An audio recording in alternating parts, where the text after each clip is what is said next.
Hello friends, એકમ number 14 જૈવિક અણુઓ.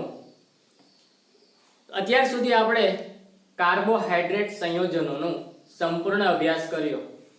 તો કાર્બોહાઈડ્રેટનું આપણે ત્રણ પ્રકારે વર્ગીકરણ કરેલું: મોનોસેકેરાઇડ, ઓલિગોસેકેરાઇડ અને પોલિસેકેરાઇડ. Monosaccharide, ઓલિગોસેકેરાઇડ, polysaccharide. ત્યારબાદ આપણે એ ત્રણેય વિશે વિસ્તારપૂર્વક અભ્યાસ કર્યો. તો મોનોસેકેરાઇડની અંદર ગ્લુકોઝ અને ફ્રુક્ટોઝ. ઓલિગોસેકેરાઇડ ની અંદર આપણે ખાસ કરીને ડાયસેકેરાઇડ વિશે જોયું. સુક્રોઝ, માલ્ટોઝ અને લેક્ટોઝ. ત્યાર પછી પોલિસેકેરાઇડ માં જોયું. તો પોલિસેકેરાઇડ ની અંદર સ્ટાર્ચ, સેલ્યુલોઝ, ગ્લાયકોજન ત્રણ વિશેનો અભ્યાસ કર્યો.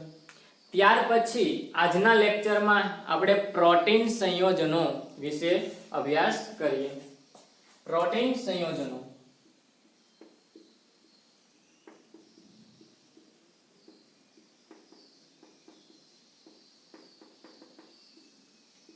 પ્રોટીન સંયોજનો છે એ જીવંત પ્રણાલીની અંદર મળી આવતા જૈવિક અણુઓ છે.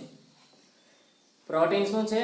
જીવંત પ્રણાલીની અંદર મળી આવતા જૈવિક અણુઓ, જેનું જીવંત પ્રણાલીની અંદર ખૂબ જ મહત્વ રહેલું હોય છે. તો આપણે એના સ્ત્રોત વિશે જોઈએ કે પ્રોટીન મળે છે એમાંથી. તો દૂધમાંથી મળે છે, ચીઝમાંથી, કઠોળમાંથી મળે, શાકભાજી, માછલી, માંસમાંથી પણ પ્રોટીન મળે છે. બરાબર.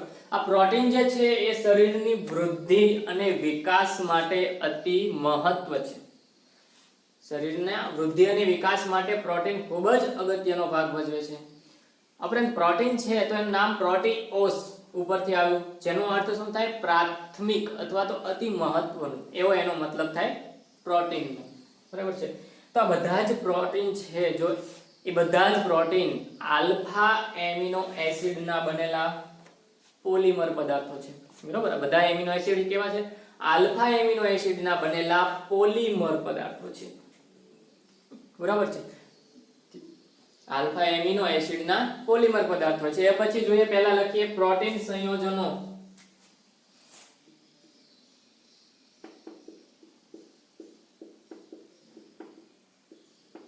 પ્રોટીન સંયોજનો છે જે જીવંત પ્રણાલીમાં મળી આવતા જૈવિક અણુઓ છે.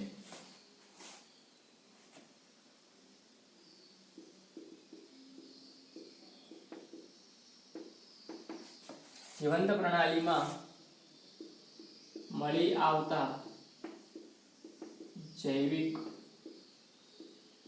અણુઓ છે. બરાબર. તેનો સ્ત્રોત જોઈએ તો ક્યાંથી મળે છે?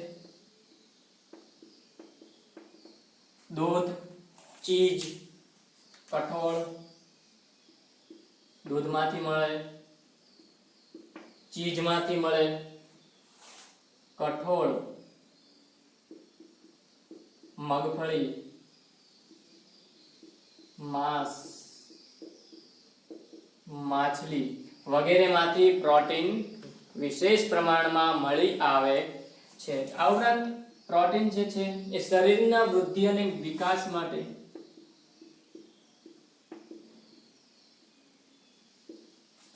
શરીરમાં વૃદ્ધિ અને વિકાસ માટે મહત્વપૂર્ણ છે.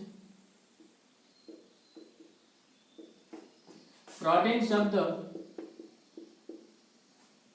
પ્રોટીઓસ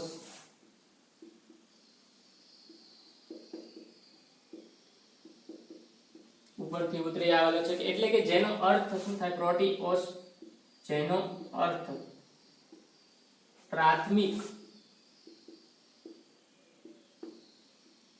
અથવા અતિ મહત્વપૂર્ણ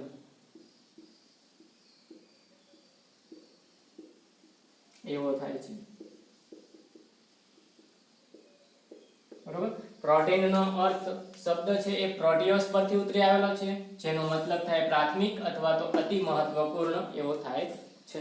તો આ બધા જ પ્રોટીન સંયોજનો જે છે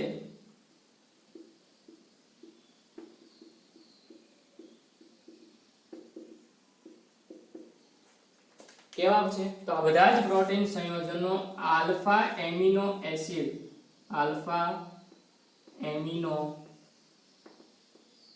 એસિડ સંયોજનો ના પોલિમર પદાર્થો છે, બરાબર. તો બધા જ પ્રોટીન સંયોજનો છે તો એ આલ્ફા એમિનો એસિડ સંયોજનોના પોલિમર પદાર્થો છે. કેવી રીતે આપણે જોઈએ આગળ એમિનો એસિડના ટોપિકની અંદર, બરાબર. બધા જ પ્રોટીન સંયોજનો છે તે આલ્ફા એમિનો એસિડ સંયોજનોના પદાર્થો છે. હવે એમિનો એસિડ, તો એમિનો એસિડ શું છે? એમિનો NH2 જે બેઝ છે, એસિડ મતલબ એસિડ, બેઝ અને એસિડ ના બનેલા છે એમિનો એસિડ, બરાબર છે. ચલો તો બેઝ સમૂહ કયો છે? NH2 સમૂહ એમિનો એસિડ. ચલો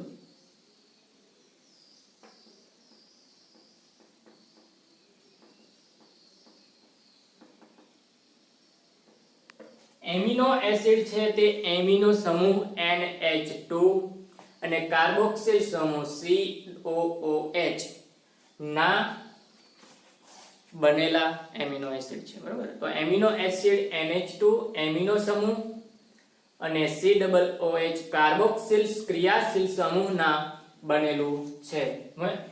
NH2 નું સાપેક્ષ સ્થાનને આધારે એના પ્રકાર પડે આલ્ફા, બીટા, ગેમા અને ડેલ્ટા. ચલો તો એમિનો એસિડ સૌપ્રથમ છે શું? એમિનો એસિડ છે એ કેના બનેલા છે? NH2 એમિનો સમૂહ અને કાર્બોક્સિલ સમૂહ COOH. ચલો C આ છે કાર્બોક્સિલ સમૂહ અને એમિનો સમૂહ અહીંયા જોડાયેલો છે આ, બરાબર. તો એમિનો સમૂહ અને કાર્બોક્સિલ સમૂહ ના બનેલા છે એમિનો એસિડ, બરાબર. તો એમિનો એસિડ ની અંદર શું લખી શકાય કે એમિનો એસિડ સંયોજનો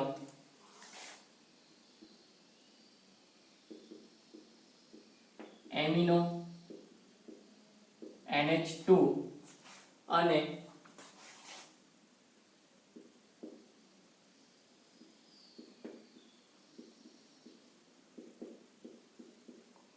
કાર્બોક્સિલ સમૂહ COOH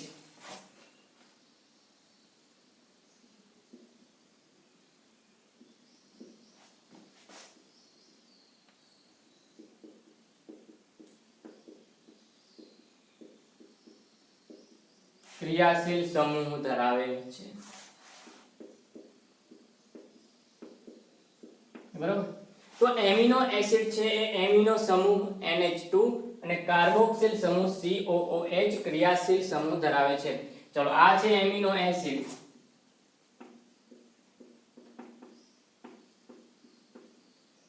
એમિનો એસિડ, બરાબર. શું ધરાવે છે? NH2 સમૂહ અને કાર્બોક્સિલ સમૂહ, NH2 અને કાર્બોક્સિલ સમૂહ બંને ધરાવે છે માટે એમિનો એસિડ છે, બરાબર. હવે એમને NH2 ના સાપેક્ષ સ્થાનને આધારે, બરાબર, તેઓને NH2 ના સાપેક્ષ સ્થાનને આધારે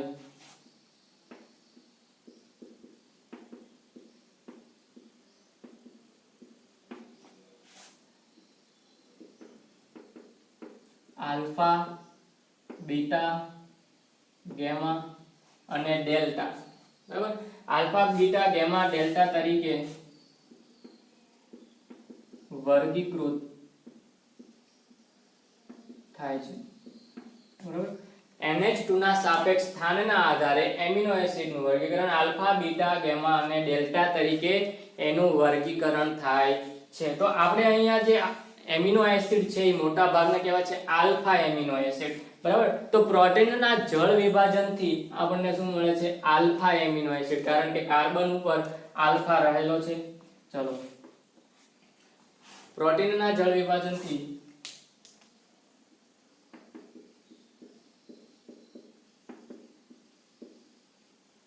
પ્રોટીનના જળ વિભાજનથી alpha acid, alpha amino acid મેળવી શકાય છે.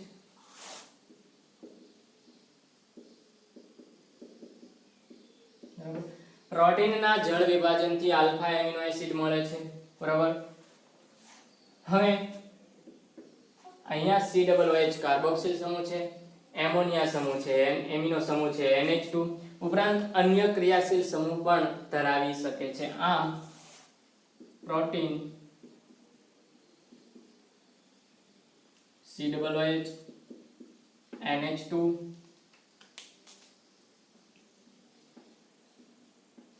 ઉપરાંત અન્ય ક્રિયાશીલ સમૂહ પણ ધરાવી શકે.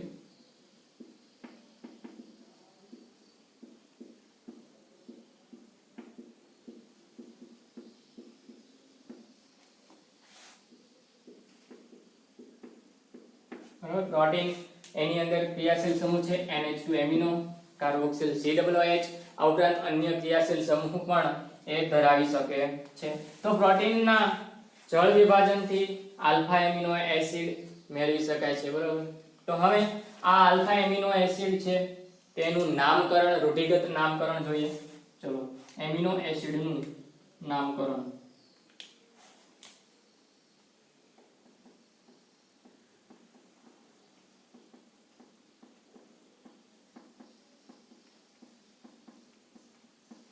રૂઢિગત નામકરણ.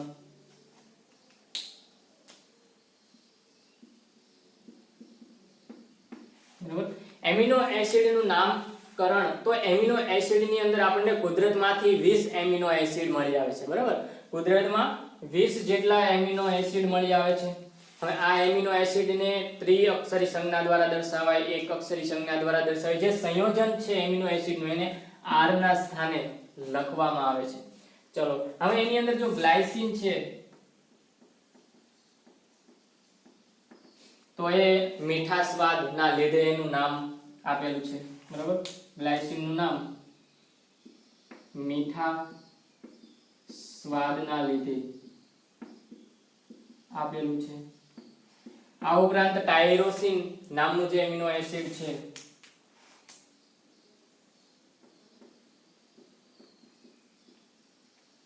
ટાયરોસિન, તો એ સૌપ્રથમ ચીજમાંથી મળી આવ્યું હતું. બરાબર. સૌપ્રથમ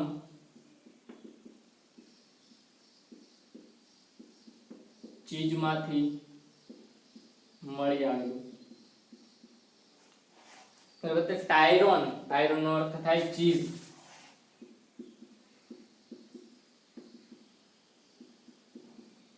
માંથી મળી આવ્યું હતું. બરાબર. તો હવે આ જે એમિનો એસિડ છે તો એને દર્શાવવા માટે ત્રિઅક્ષરી સંજ્ઞા દ્વારા દર્શાવી શકાય. કઈ રીતે? ચલો, એમિનો એસિડ સંયોજનોને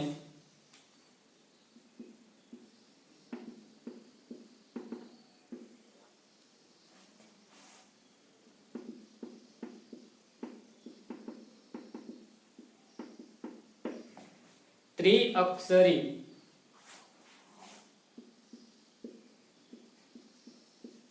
સંજ્ઞાથી દર્શાવી શકાય.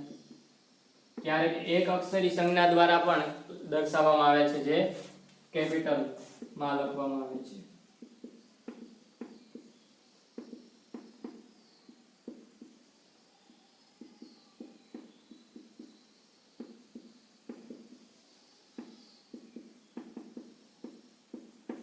બરાબર.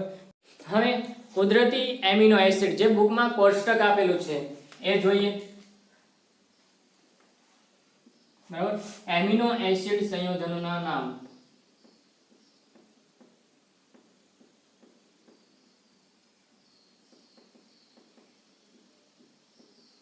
ત્યારબાદ શાખા R નું વિશિષ્ટ લક્ષણ, ત્રિઅક્ષરી સંજ્ઞા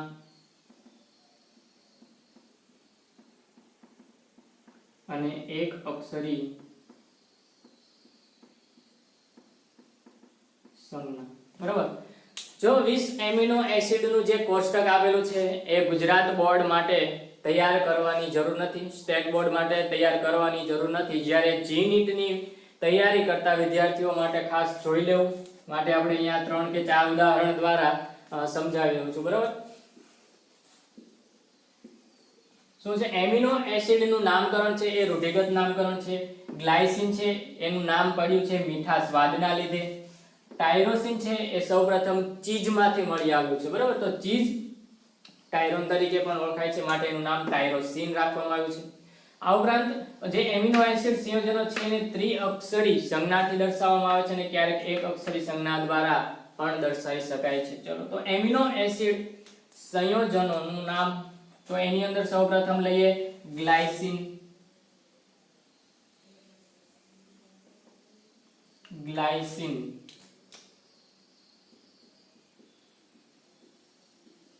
ગ્લાયસિન છે જેને H તરીકે દર્શાવવામાં આવે છે, એનું ત્રિઅક્ષરી નામ છે GLY, એક અક્ષરી નામ છે કેપિટલ G. તો ગ્લાયસિન છે એ બસ એમિનો એસિડ નું જે સામાન્ય સૂત્ર છે COOH, અહીંયા C R H NH2, બરાબર. તો આ R ના સ્થાને આ એમિનો એસિડ ના સંયોજનોના નામ લગાડવામાં આવે છે, બરાબર. તો ગ્લાયસિન માટે શું છે? આ શાખા R નું વિશિષ્ટ લક્ષણ કયું છે? H. તો આ R ની જગ્યાએ શું લખવામાં આવે છે? H, બરાબર. ત્યારબાદ બીજું લઈએ એલેનાઇન.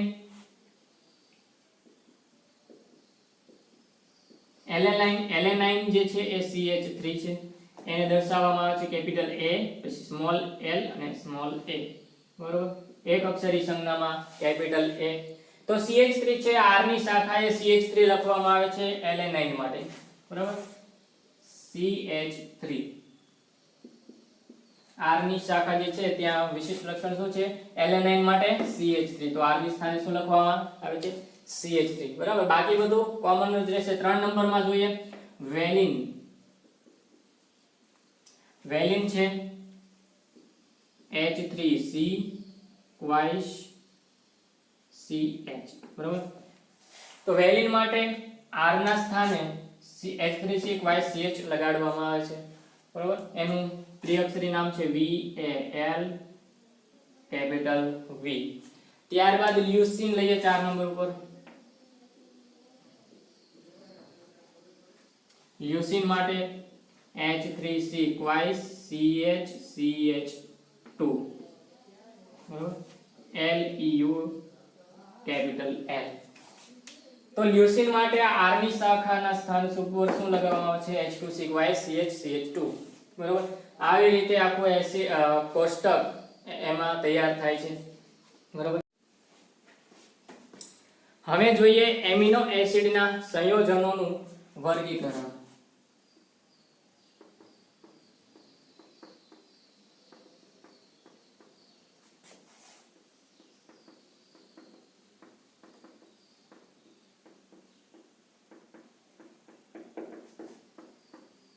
બરાબર. એમિનો એસિડ સંયોજનોનું વર્ગીકરણ. તો કઈ રીતે વર્ગીકરણ થાય છે એમિનો એસિડનું? તો NH2 એમિનો સમૂહ અને COOH કાર્બોક્સિલ સમૂહની સંખ્યાને આધારે, NH2 સમૂહની અને કાર્બોક્સિલ સમૂહની સંખ્યાને આધારે એમિનો એસિડના સંયોજનોનું વર્ગીકૃત થાય છે. જો NH2 અને COOH ની સંખ્યા સમાન હોય જે સંયોજનમાં, તો એને તટસ્થ એમિનો એસિડ કહેવાય.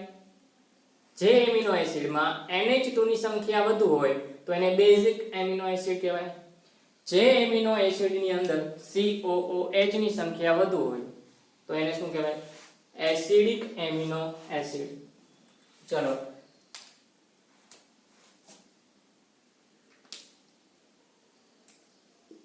એમિનો એસિડનું વર્ગીકરણ NH2 અને COOH ની સાપેક્ષ સંખ્યાને આધારે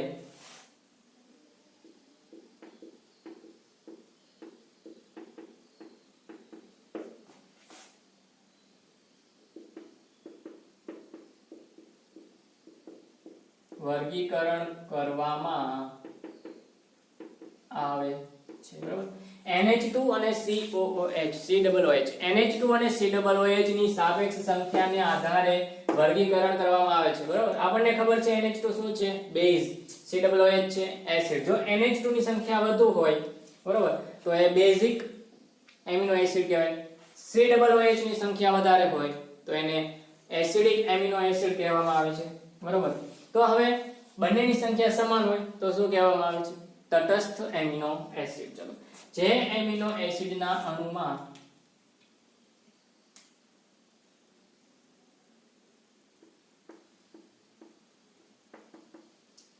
એક છે તટસ્થ amino acid basic amino acid અને એસિડિક એમિનો એસિડ NH2 અને COOH ની સાપેક્ષ સંખ્યાને આધારે ચલો સૌપ્રથમ લઈએ તટસ્થ તો એની અંદર શું આવશે કે જે એમિનો એસિડમાં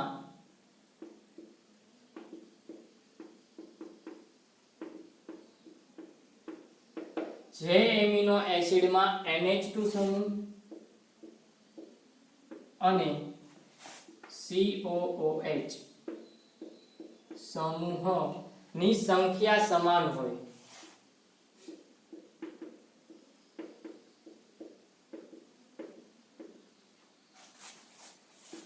તેને તટસ્થ એમિનો એસિડ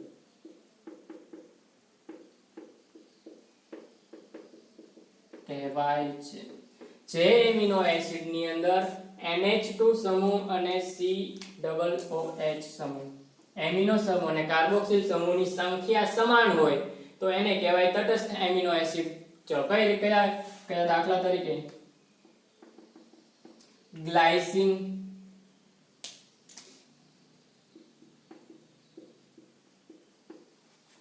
એલેનાઇન વેલિન વગેરે બરાબર તો ગ્લાયસિન છે એલેનાઇન છે વેલિન છે એ બધા કેવા છે તટસ્થ એમિનો એસિડ શા માટે કારણ કે એમાં NH2 અને COOH એમિનો સમૂહ અને કાર્બોક્સિલિક સમૂહ બંનેની સંખ્યા સમાન છે કઈ રીતે આપણે સાદું સૂત્ર કયું છે COOH C વિશિષ્ટ શાખા R અહીંયા H H2N ચલો બરાબર ગ્લાયસિન છે એના માટે H વપરાય છે તો R ના સ્થાને H લખીએ બરાબર આ થઈ ગયું ગ્લાયસિન એની અંદર શું છે COOH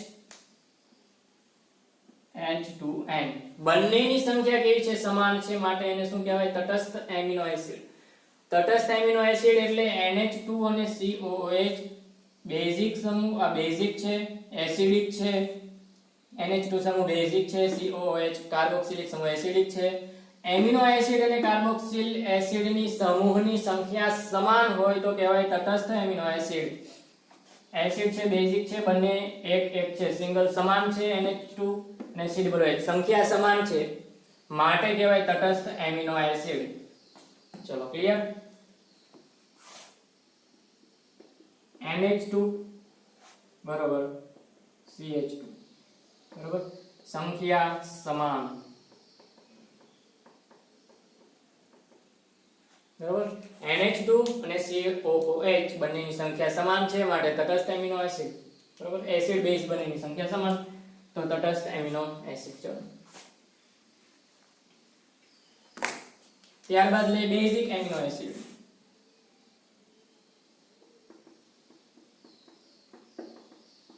બરાબર ત્રણ જ પ્રકાર પડે છે તટસ્થ બેઝિક અને એસિડિક તો બેઝિક એમિનો એસિડ કોને કહેવામાં આવે છે કે જે એમિનો એસિડના અણુની અંદર NH2 ની સંખ્યા વધુ હોય બરાબર કેમ કે NH2 કેવા છે બેઝિક તો જેમાં બેઝિક વધુ હોય એ પોતે બેઝિક થાય જેમાં સંયોજનમાં બેઝિકના અણુ વધુ હોય તો એ બેઝિક થાય તો જે એમિનો એસિડમાં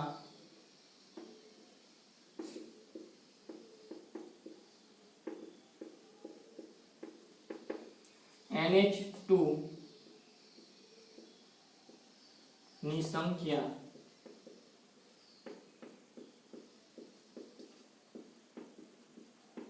COOH કાર્બોક્સિલ સમૂહ કરતા વધારે હોય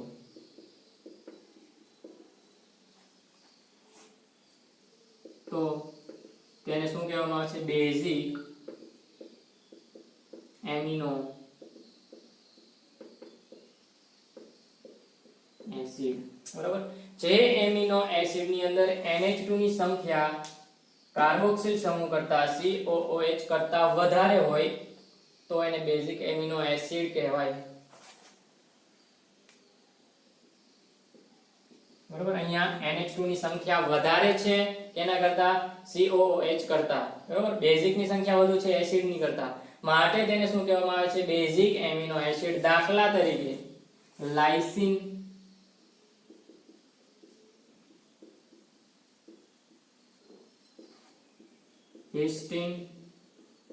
હિસ્ટીડીન, આર્જિનિન. બરાબર. તો આપણે આનું પણ ઉદાહરણ જોઈએ. લાઇસિન છે, લાઇસિન. બરાબર. લાઇસિન છે તો એને આપણે R ની શાખા એવી લખીએ, અહીંયા H ને R. બરાબર. બરાબર. લાઇસિન, લાઇસિન ને લખીએ H2N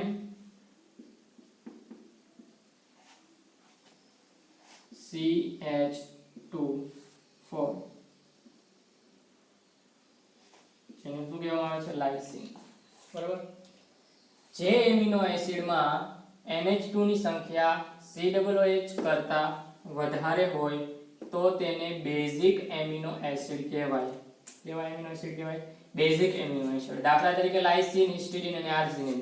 તો લાઇસિન ની સૂત્ર શું છે? H2N CH2 બરાબર. તો એને R ની વિશિષ્ટ શાખાએ લખ્યું આપણે. આ લાઇસિન છે. બરાબર. લાઇસિન છે H2N CH2. તો જો H2N ની સંખ્યા વધુ છે કે નહીં? અહીંયા H2N એકવાર, H2N બે વાર. બરાબર. NH2 એકવાર અને NH2 બે વાર. NH2 ની સંખ્યા વધારે છે કોના કરતા? COOH કરતા, માટે કેવું થશે? Basic amino acid. બરાબર. તો NH2 ની સંખ્યા વધારે છે એના કરતા? COOH કરતા. સો અહીંયા આવશે COOH. બરાબર. એમિનો એસિડ ની સંખ્યા વધારે છે COOH કરતા, માટે કેવું કહેવામાં શું કહેવામાં આવશે? Basic amino acid. હવે જોઈએ એસિડિક.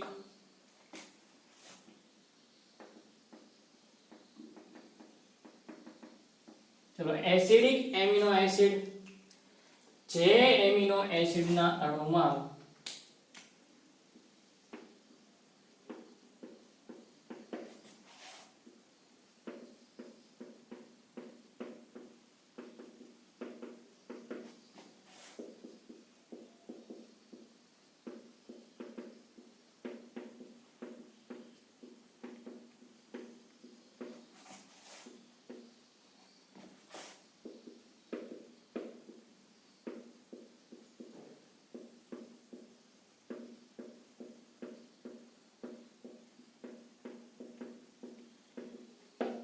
જે એમિનો એસિડના અણુમાં COOH ની સંખ્યા જો NH2 ની કરતા વધારે હોય, એસિડિક છે, બેઝિક છે, એસિડિક ની સંખ્યા વધારે છે, COOH ની સંખ્યા વધુ હોય તો એને કહેવાય એસિડિક એમિનો એસિડ. દાખલા તરીકે ગ્લુટામિક એસિડ,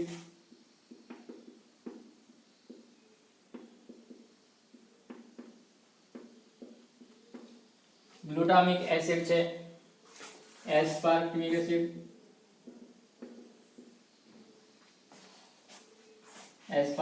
એસિડ, બરાબર. કઈ રીતે COOH ની સંખ્યા વધુ છે તો આપણે જોઈએ ગ્લુટામિક એસિડ છે એને શું કહેવાય?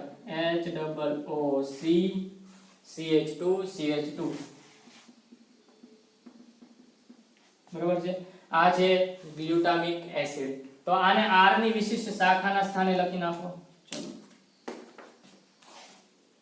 COOH CH2N અને ગ્લુટામિક એસિડ HOOC CH2 જો અહીંયા COOH જેની સંખ્યા H2N કરતા વધારે છે માટે શું કહેવામાં આવે છે? એને એસિડિક એમિનો એસિડ. બરાબર. Acidic amino acid. ફરી વખત લઈ લઈએ. એમિનો એસિડના ત્રણ પ્રકાર છે: તટસ્થ amino acid, basic amino acid અને acidic amino acid. NH2 basic છે, COOH એસિડિક છે. તો એમિનો એસિડના સંયોજનોનું વર્ગીકરણ NH2 અને COOH ની સાપેક્ષ સંખ્યાને આધારે વર્ગીકરણ થાય છે. તટસ્થ એમિનો એસિડ કોને કહેવાય કે જે એમિનો એસિડમાં NH2 અને COOH સમૂહની સંખ્યા સમાન હોય. NH2 COOH સંખ્યા સમાન હોય તો તટસ્થ એમિનો એસિડ કહેવાય. દાખલા તરીકે ગ્લાયસિન, બરોબર, આ ની શાખાએ આપણે ગ્લાયસિન લખી નાખ્યું તો આ COOH 1 અને H2N 1 બંને બાજુ સંખ્યા સમાન છે માટે કહેવાય તટસ્થ એમિનો એસિડ.